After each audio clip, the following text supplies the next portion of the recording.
Chapter 9. Your Inner Purpose.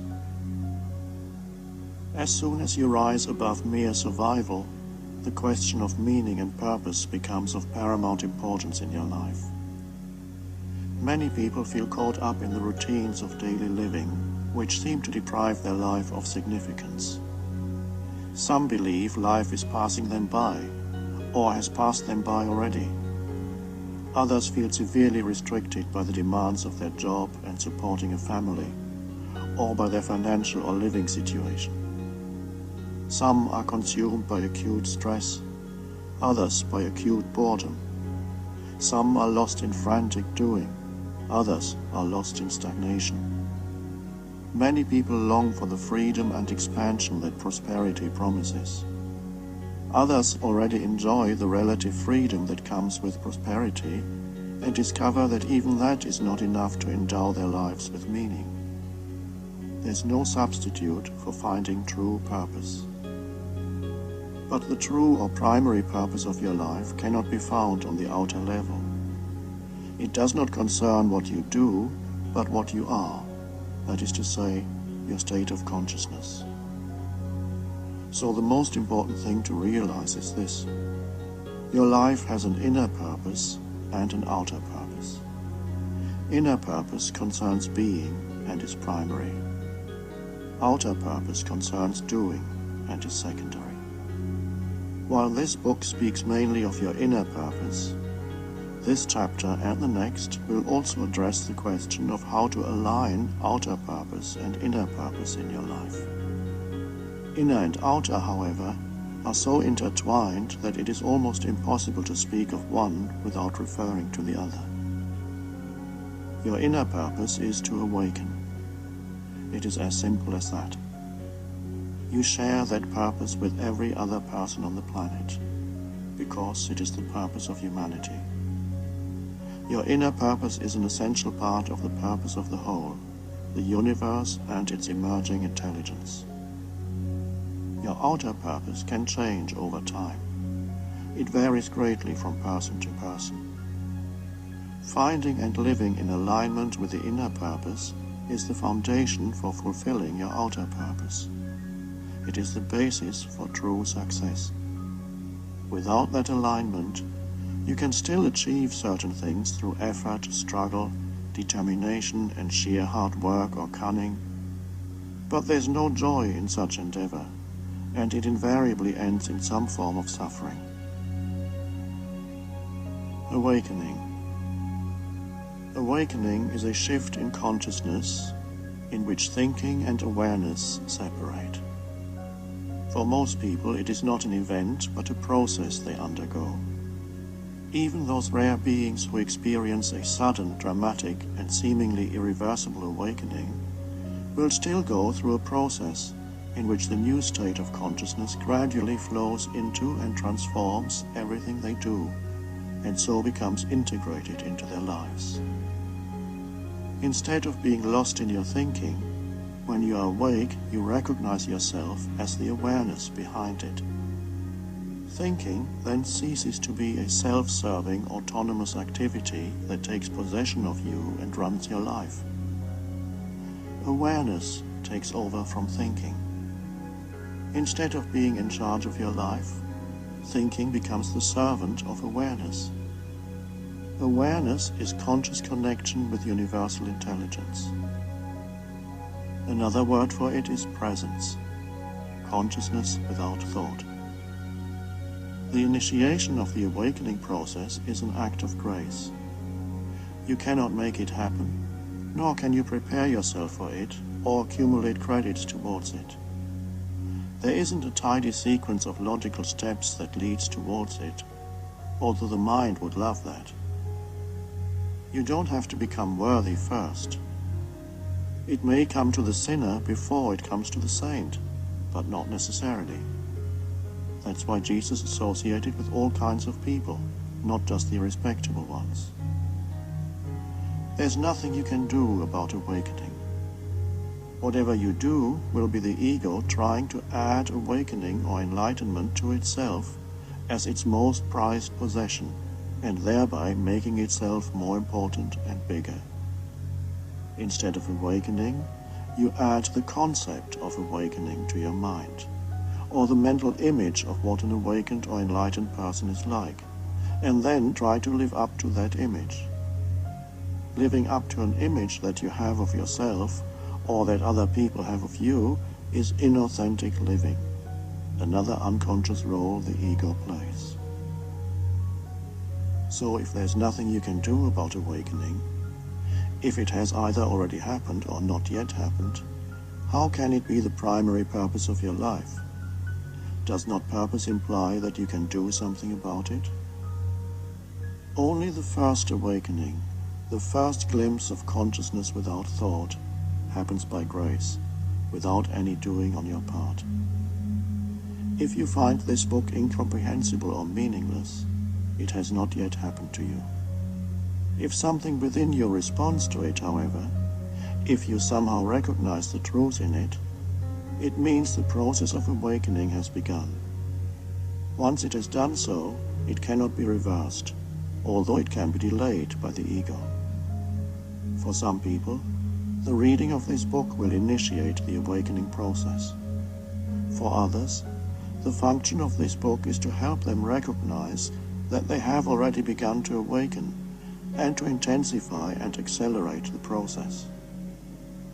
Another function of this book is to help people recognize the ego within them whenever it tries to regain control and obscure the arising awareness. For some, the awakening happens as they suddenly become aware of the kinds of thoughts they habitually think, especially persistent negative thoughts that they may have been identified with all of their lives. Suddenly, there's an awareness that is aware of thought but is not part of it. What is the relationship between awareness and thinking? Awareness is the space in which thoughts exist when that space has become conscious of itself. Once you've had a glimpse of awareness or presence, you know it firsthand. It is no longer just a concept in your mind. You can then make a conscious choice to be present rather than to indulge in useless thinking. You can invite presence into your life, that is to say, make space. With the grace of awakening comes responsibility. You can either try to go on as if nothing has happened, or you can see its significance and recognize the arising of awareness as the most important thing that can happen to you. Opening yourself to the emerging consciousness and bringing its light into this world then becomes the primary purpose of your life.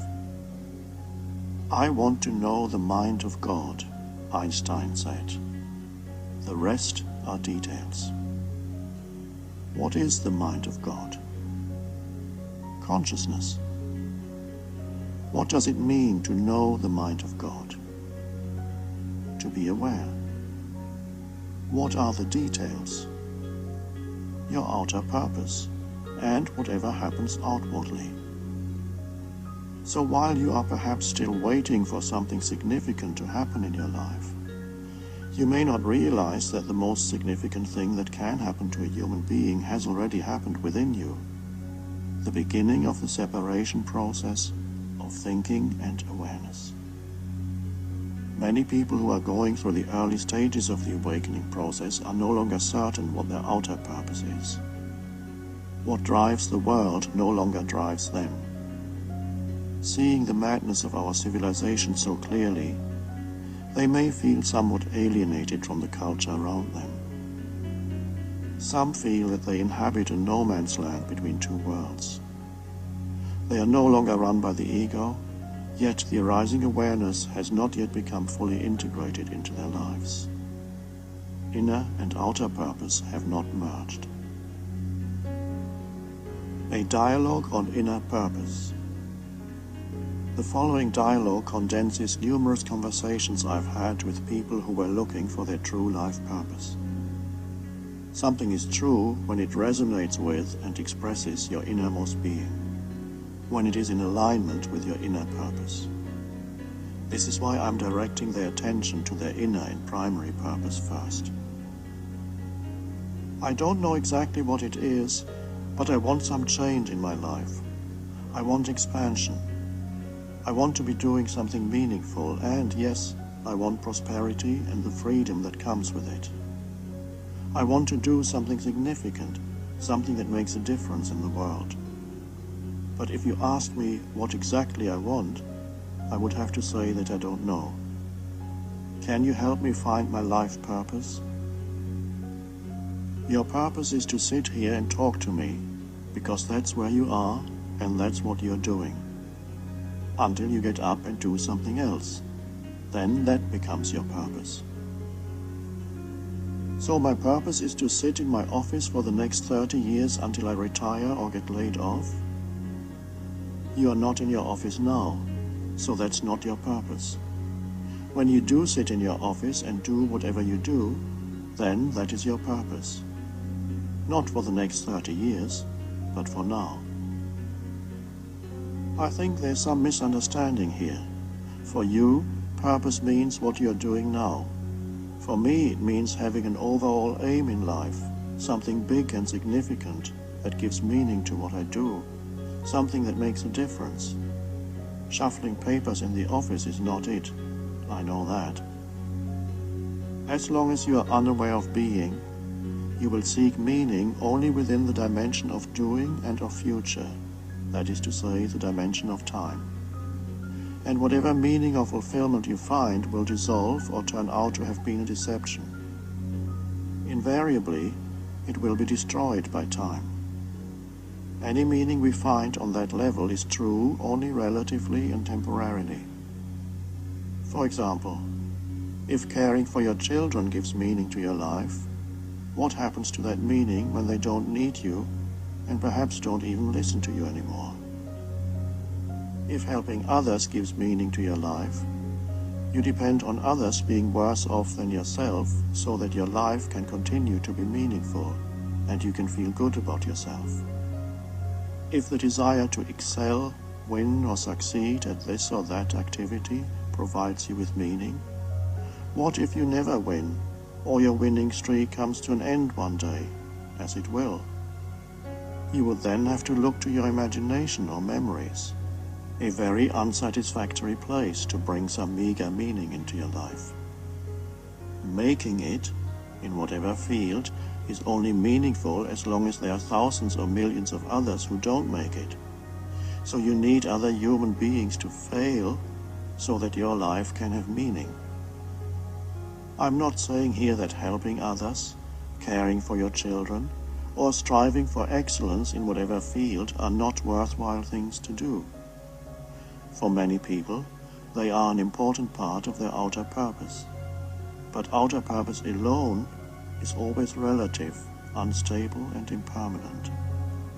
This does not mean that you should not be engaged in those activities. It means you should connect them to your inner, primary purpose, so that a deeper meaning flows into what you do. Without living in alignment with your primary purpose, whatever purpose you come up with, even if it is to create heaven on earth, will be of the ego or become destroyed by time. Sooner or later, it will lead to suffering. If you ignore your inner purpose, no matter what you do, even if it looks spiritual, the ego will creep into how you do it, and so the means will corrupt the end. The common saying, "The road to hell is paved with good intentions," points to this truth. In other words, not your aims or your actions are primary, but the state of consciousness out of which they come. Fulfilling your primary purpose is laying the foundation for a new reality, a new earth. Once that foundation is there, your external purpose becomes charged with spiritual power, because your aims and intentions will be one with the evolutionary impulse of the universe. The separation of thinking and awareness, which lies at the core of your primary purpose, happens through the negation of time. We are not speaking here, of course, of the use of time for practical purposes, such as making an appointment or planning a trip. We are not speaking of clock time, but of psychological time, which is the mind's deep-seated habit of seeking the fullness of life in the future where it cannot be found, and ignoring the only point of access to it, the present moment. When you look upon what you do or where you are as the main purpose of your life, you negate time. This is enormously empowering.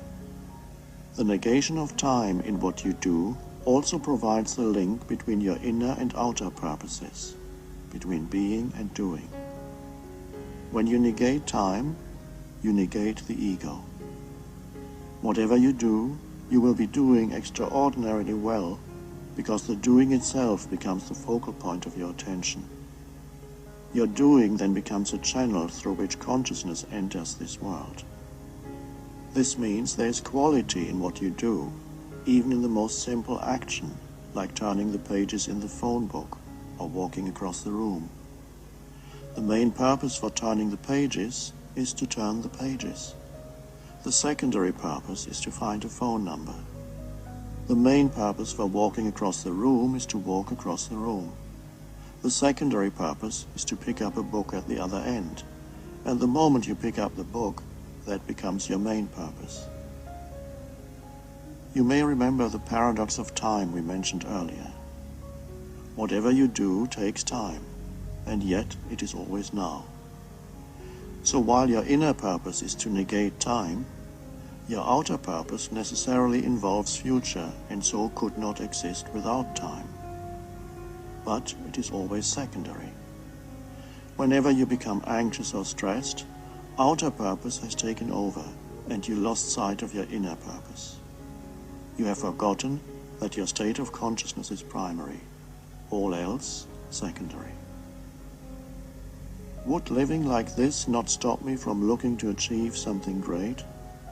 My fear is that I will remain stuck with doing little things for the rest of my life, things that are of no consequence. I'm afraid of never rising above mediocrity, never daring to achieve anything great, not fulfilling my potential. The great arises out of small things that are honored and cared for. Everybody's life really consists of small things. Greatness is a mental abstraction and a favorite fantasy of the ego. The paradox is that the foundation for greatness is honoring the small things of the present moment instead of pursuing the idea of greatness. The present moment is always small in the sense that it is always simple, but concealed within it lies the greatest power. Like the atom, it is one of the smallest things, yet contains enormous power. Only when you align yourself with the present moment do you have access to that power. Or it may be more true to say that it then has access to you, and through you to this world. Jesus was referring to this power when he said, "It is not I, but the Father within me who does the works," and "I can of my own self do nothing." Anxiety, stress, and negativity cut you off from that power. The illusion that you are separate from the power that runs the universe returns. You feel yourself to be alone again, struggling against something or trying to achieve this or that. But why did anxiety, stress, or negativity arise? Because you turned away from the present moment. And why did you do that? You thought something else was more important. You forgot your main purpose. One small error, one misperception creates a world of suffering. Through the present moment, you have access to the power of life itself, that which has traditionally been called God. As soon as you turn away from it, God ceases to be a reality in your life, and all you are left with is the mental concept of God, which some people believe in and others deny. Even belief in God is only a poor substitute for the living reality of God manifesting every moment of your life. Would complete harmony with the present moment not imply the cessation of all movement? Doesn't the existence of any goal imply that there's a temporary disruption in that harmony with the present moment? and perhaps a re-establishment of harmony at a higher or more complex level once the goal has been attained. I imagine that the sapling that pushes its way through the soil can't be in total harmony with the present moment either, because it has a goal. It wants to become a big tree. Maybe once it has reached maturity, it will live in harmony with the present moment. The sapling doesn't want anything because it is at one with the totality, and the totality acts through it. Look at the lilies of the field, how they grow, said Jesus. They toil not, neither do they spin. Yet even Solomon in all his glory was not arrayed like one of these. We could say that the totality, life, wants the sapling to become a tree, but the sapling doesn't see itself as separate from life, and so wants nothing for itself. It is one with what life wants. That's why it isn't worried or stressed, and if it has to die prematurely, it dies with ease. It is as surrendered in death as it is in life. It senses, no matter how obscurely, its rootedness in being, the formless and eternal one life. Like the Taoist sages of ancient China, Jesus likes to draw our attention to nature because he sees a power at work in it that humans have lost touch with. It is the creative power of the universe. Jesus goes on to say that if God clothes simple flowers in such beauty, how much more will God clothe you? That is to say, that while nature is a beautiful expression of the evolutionary impulse of the universe, when humans become aligned with the intelligence that underlies it, they will express that same impulse on a higher, more wondrous level. So be true to life by being true to your inner purpose. As you become present and thereby total in what you do, your actions become charged with spiritual power. At first there may be no noticeable change in what you do, only the how changes. Your primary purpose is now to enable consciousness to flow into what you do. The secondary purpose is whatever you want to achieve through the doing. Whereas the notion of purpose before was always associated with future, there's now a deeper purpose that can only be found in the present, through the denial of time. When you meet with people, at work or wherever it may be, give them your fullest attention. You're no longer there primarily as a person, but as a field of awareness, of alert presence. The original reason for interacting with the other person, buying or selling something, requesting or giving information, and so on, now becomes secondary. The field of awareness that arises between you becomes the primary purpose for the interaction. That space of awareness becomes more important than what you may be talking about, more important than physical or thought objects. The human being becomes more important than the things of this world. It does not mean you neglect whatever needs to be done on a practical level. In fact, the doing unfolds not only more easily, but more powerfully when the dimension of being is acknowledged and so becomes primary. The arising of that unifying field of awareness between human beings is the most essential factor in relationships on the new earth. Is the notion of success just an egoic illusion? How do we measure true success? The world will tell you that success is achieving what you set out to do. It will tell you that success is winning, that finding recognition and/or prosperity are essential ingredients in any success. All or some of the above are usually byproducts of success, but they are not success. The conventional notion of success is concerned with the outcome of what you do. Some say that success is the result of a combination of hard work and luck, or determination and talent, or being in the right place at the right time. While any of these may be determinants of success, they are not its essence. What the world doesn't tell you, because it doesn't know, is that you cannot become successful. You can only be successful. Don't let a mad world tell you that success is anything other than a successful present moment. And what is that? There is a sense of quality in what you do, even the most simple action. Quality implies care and attention, which come with awareness. Quality requires your presence. Let's say that you are a business person, and after 2 years of intense stress and strain, you finally manage to come out with a product or service that sells well and makes money.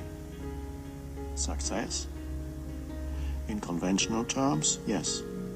In reality, you spend 2 years polluting your body as well as the earth with negative energy, made yourself and those around you miserable, and affected many others you never even met. The unconscious assumption behind all such action is that success is a future event, and that the end justifies the means. But the end and the means are one. And if the means did not contribute to human happiness, neither will the end. The outcome, which is inseparable from the actions that led to it, is already contaminated by those actions, and so will create further unhappiness. This is karmic action, which is the unconscious perpetuation of unhappiness. As you already know, your secondary or outer purpose lies within the dimension of time, while your main purpose is inseparable from the now and therefore requires the negation of time. How are they reconciled? By realizing that your entire life journey ultimately consists of the step you are taking at this moment. There's always only this one step, and so you give it your fullest attention. This doesn't mean you don't know where you're going. It just means this step is primary, the destination secondary. And what you encounter at your destination once you get there depends on the quality of this one step. Another way of putting it, what the future holds for you depends on your state of consciousness now. When doing becomes infused with the timeless quality of being, that is success. Unless being flows into doing, unless you are present, you lose yourself in whatever you do. You also lose yourself in thinking, as well as in your reactions to what happens externally. What exactly do you mean when you say you lose yourself? The essence of who you are is consciousness. When consciousness, you, becomes completely identified with thinking and thus forgets its essential nature, it loses itself in thought. When it becomes identified with mental-emotional formations such as wanting and fearing, the primary motivating forces of the ego, it loses itself in those formations. Consciousness also loses itself when it identifies with acting and reacting to what happens. Every thought, every desire or fear, every action or reaction is then infused with a false sense of self that is incapable of sensing the simple joy of being, and so seeks pleasure and sometimes even pain as substitutes for it. This is living in forgetfulness of being. In that state of forgetfulness of who you are, every success is no more than a passing delusion. Whatever you achieve, soon you will be unhappy again, or some new problem or dilemma will draw your attention in completely. End of Disc 7. How do I go from realizing what my inner purpose is to finding out what I'm supposed to do on the outer level? The outer purpose varies greatly from person to person, and no outer purpose lasts forever. It is subject to time and then replaced by some other purpose. The extent to which dedication to the inner purpose of awakening changes the external circumstances of your life also varies greatly. For some people, There's a sudden or gradual break with their past, their work, living situation, relationships. Everything undergoes profound change. Some of the change may be initiated by themselves, not through an agonizing decision-making process, but by a sudden realization or recognition, this is what I have to do. The decision arrives ready-made, so to speak. It comes through awareness, not through thinking. You wake up one morning and you know what to do.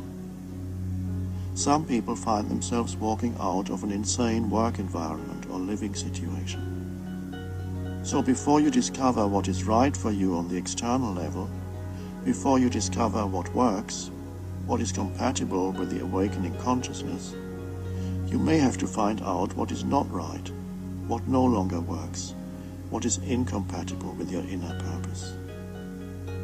Other kinds of change may suddenly come to you from without. A chance meeting brings new opportunity and expansion into your life. A long-standing obstacle or conflict dissolves. Your friends either go through this inner transformation with you or drift out of your life.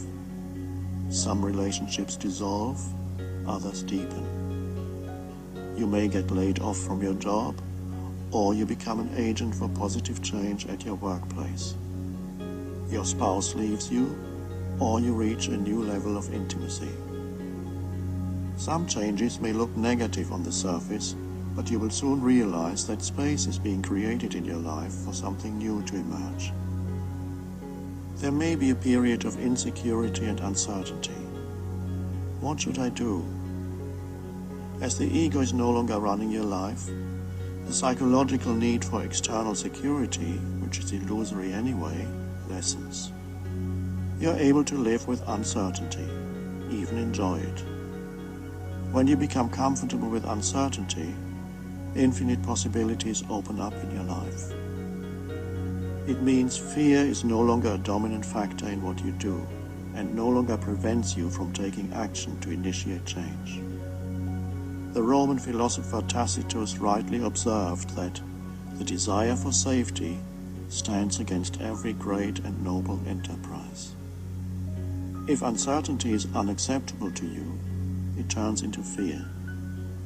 If it is perfectly acceptable, it turns into increased aliveness, alertness, and creativity.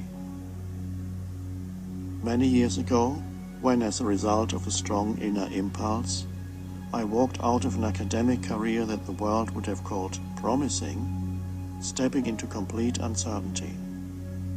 And out of that, after several years, emerged my new incarnation as a spiritual teacher.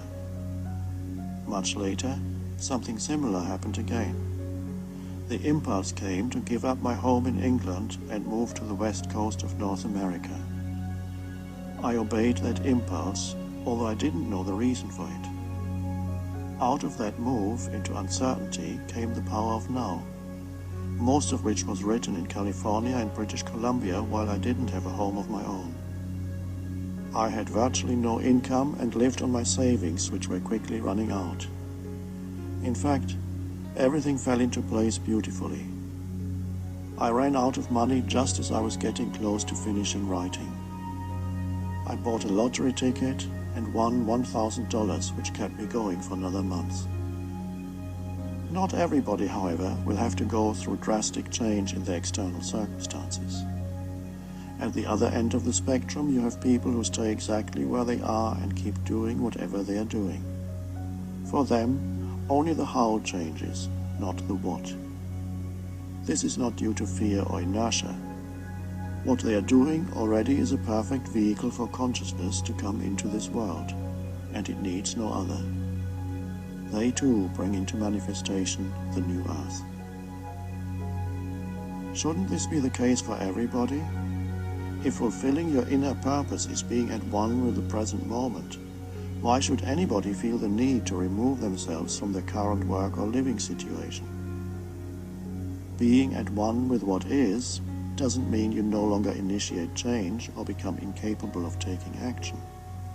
But the motivation to take action comes from a deeper level, not from egoic wanting or fearing. Inner alignment with the present moment opens your consciousness and brings it into alignment with the whole, of which the present moment is an integral part. The whole, the totality of life, then acts through you. What do you mean by the whole? On the one hand, the whole comprises all that exists. It is the world, or the cosmos. But all things in existence, from microbes to human beings to galaxies, are not really separate things or entities, but form part of a web of interconnected, multidimensional processes. There are two reasons why we don't see this unity, why we see things as separate. One is perception, which reduces reality to what is accessible to us through the small range of our senses, what we can see, hear, smell, taste, and touch. But when we perceive without interpreting or mental labeling, which means without adding thought to our perceptions, we can actually still sense the deeper connectedness underneath our perception of seemingly separate things. The other more serious reason for the illusion of separateness is compulsive thinking. It is when we are trapped in incessant streams of compulsive thinking that the universe really disintegrates for us, and we lose the ability to sense the interconnectedness of all that exists. Thinking cuts reality up into lifeless fragments. Extremely unintelligent and destructive action arises out of such a fragmented view of reality. However, there is an even deeper level to the whole than the interconnectedness of everything in existence. At that deeper level, all things are one. It is the source, the unmanifested one life. It is the timeless intelligence that manifests as a universe unfolding in time.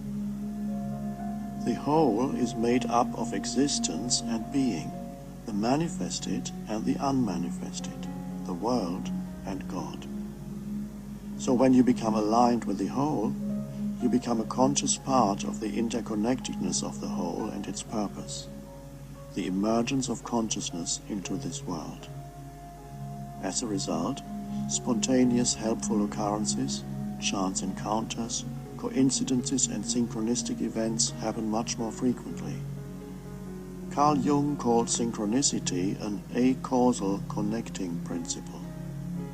This means there is no causal connection between synchronistic events on our surface level of reality.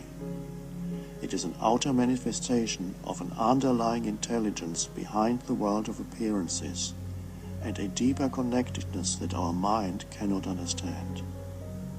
But we can be conscious participants in the unfolding of that intelligence, the flowering consciousness. Nature exists in a state of unconscious oneness with the whole. This, for example, is why virtually no wild animals were killed in the tsunami disaster of 2004. Being more in touch with the totality than humans, they could sense the tsunami's approach long before it could be seen or heard, and so had time to withdraw to higher terrain. Perhaps even that is looking at it from a human perspective. They probably just found themselves moving to higher terrain. Doing this because of that is the mind's way of cutting up reality, whereas nature lives in unconscious oneness with the whole. It is our purpose and destiny to bring a new dimension into this world by living in conscious oneness with the totality and conscious alignment with universal intelligence. Can the whole use the human mind to create things or bring about situations that are in alignment with its purpose? Yes. Whenever there's inspiration, which translates as in spirit, and enthusiasm, which means in God, there's a creative empowerment that goes far beyond what a mere person is capable of.